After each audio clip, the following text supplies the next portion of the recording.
চলো আজ আমি আমার সব ফেভারিট চকলেটগুলো মিক্স করে একটা মনস্টার ইউটিউব লোগো চকলেট বানাবো। চলো দেখা যাক কেমন হয়।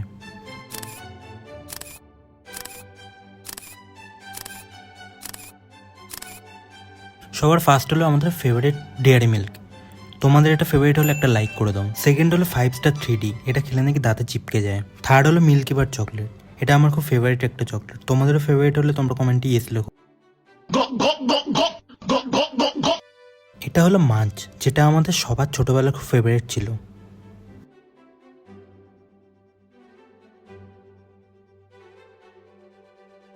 এটা হলো কিটক্যাট, যেটা বাচ্চারা খুব পছন্দ করে।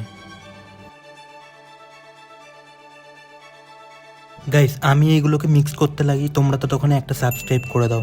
গাইস দেখো চকলেটগুলোকে মিক্স করা হয়ে গেছে। এবার এই শেপটার মধ্যে আমরা চকলেটটাকে দিয়ে এটাকে ফ্রিজের মধ্যে 24 ঘন্টা রেখে দেবো। গাইস দেখো ফ্রিজ থেকে বার করার পরে চকলেটটা কেমন ইউটিউবের লোগোর মতো শেপ এসছে।